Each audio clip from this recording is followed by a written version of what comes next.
The more I watch this Russian anime, the more broken I'm becoming.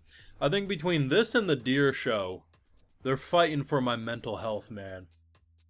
This show's hilarious, and I actually legitimately like the main romance brewing between our Russian girl and our boy who got thrown into some questionable shit.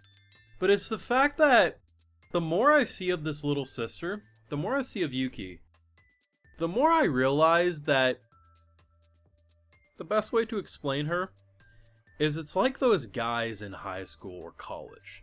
They'll be like, I kiss my homie on the lips just for a joke. It's just a joke, bro. But then they keep doing it and they keep trying to act like it's just a joke instead of admitting their true feelings. Because there's only so much you can do as a biological sibling with your sibling before your argument of I'm just playing out tropes and cliches become a little too Sweet Home Alabama that even Ori Emo's raising an eyebrow saying, wait a gosh darn moment. Excuse me? Does it make for some entertaining comedy? Yes, it does. But all I can say is, children of divorce, they can have some, emotional issues while growing up through that. I think it's very safe to say that this little sister had maybe the worst of full live reactions over on Patreon. If you want to see my mind break in real time, it's going to be over there exclusively. So,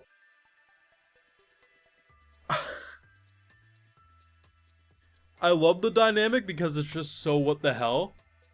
But when people bring up stuff like this, like even I wouldn't be able to defend it, man. It's just, seriously.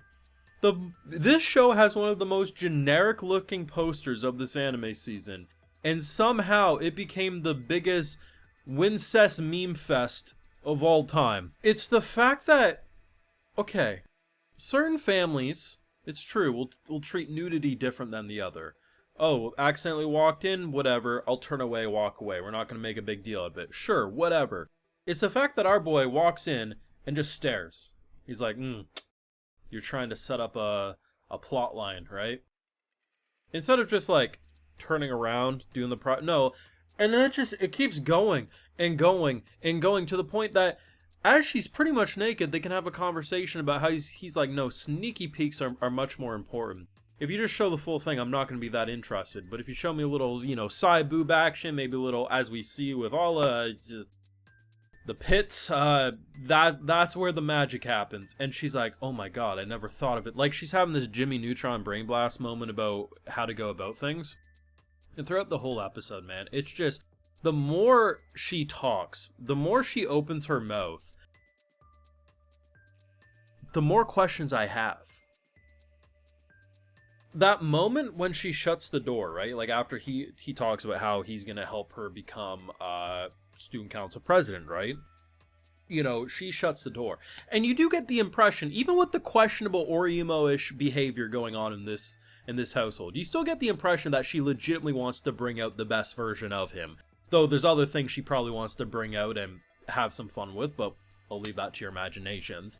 It's the fact that after she shuts the door, she still is like talking to herself like she's not going to back down. You already have like the pain of the love triangle, which is of course Alla's sister, who is childhood friend, and then there's all that drama there.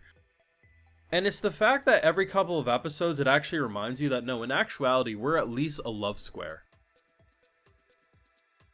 This might be the first time I've ever seen a rom-com have two sisters in two such polar opposite roles, making for a complex situation. Can you even, try to comprehend what a wedding night would look like between the central two? This crazy bitch of a little sister would be under their bed, probably filming and giving advice.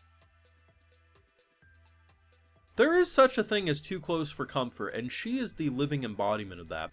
The fact that I don't even know how long she was underneath his bed. Like, how long was she underneath his bed? And pretty much her entire mood there is, help me, biological blood-related brother.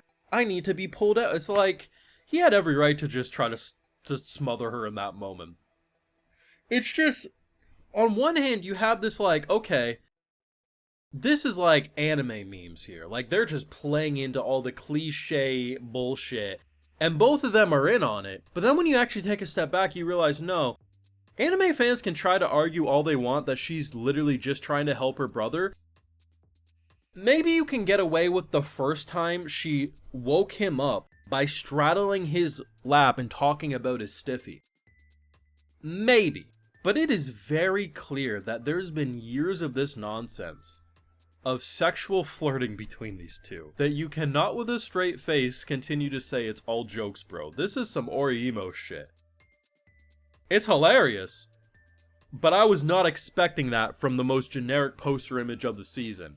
And every episode, you don't know what you're getting with this show. Are we going to get a typical school episode where we're trying to help our crush to become, class president? Or are we going to get Orihimo? Who the hell knows? At this point, Truck-kun can make a guest appearance for all I know, and we're going to become an isekai. It could happen. I don't know what this show wants to be, and that's kind of part of the fun. Orihimo, Alabama aside, actually really like what they did with the dynamic between our central two. So with the whole kind of confession scene last week, our boy did end up hearing what she said. I wasn't sure if he heard what she said or not. I knew she spoke Russian, of course, but, I wasn't sure if he was able to catch that. So he did. So now he's under the, like, oh shit, maybe this was actually, not just teasing, like, was she flirting this whole time? She comes into school just the whole day, flustered, she's super, like, she's in girlfriend mode. And our boy the whole time is just getting sexually frustrated. He doesn't know what to do, and of course he ruins it by basically saying, I had a great sleep, but I missed breakfast, and that kind of ruined it. And she's like, bitch, I didn't sleep at all last night because of what was said, and you were sound asleep, and the only thing you care about is breakfast? I'm surprised she didn't shoot him right then and there, if we're being honest. But I do like their feisty dynamic. It's quite fun, and I like the fact that they're actually legitimately building something here, though they continuously remind you via sisters that there's still drama and there's still foils at play. But who would have ever expected the show that had, seriously, looked like the most normal looking school series of the season? I thought we were getting something like The Girl I Like Forgot Her Glasses. Like, it just looked like a school anime. Would turn into one of the funniest freaking shows. Always this show's trying to fight for, is it this girl can't, this girl speaks Russian? Or is it my little sister can't be this cute? It fights for which one it wants to be, and it creates such a wild mess of a show. But you bet your ass I'm going to be here for next week. Let me know what you're thinking of this show, though, down below. And, just, what the hell are you thinking? Let me know. Be sure to leave a like if you enjoyed. Subscribe if you're new around here. Of course, ring that bell. And like I mentioned, full live reactions over on Patreon. And hey, while you're over there, I'll also give you a video shout out. Alright, so today we got Furno 19Z, Selkie, Pixel Caliber, Sign, Ashleth, Darian Smith, Raj Vermullins, Diedrich Savan, Davlin, and we also have Harry Truscott. So I appreciate the support, everyone. Please take care, and y'all have a good one.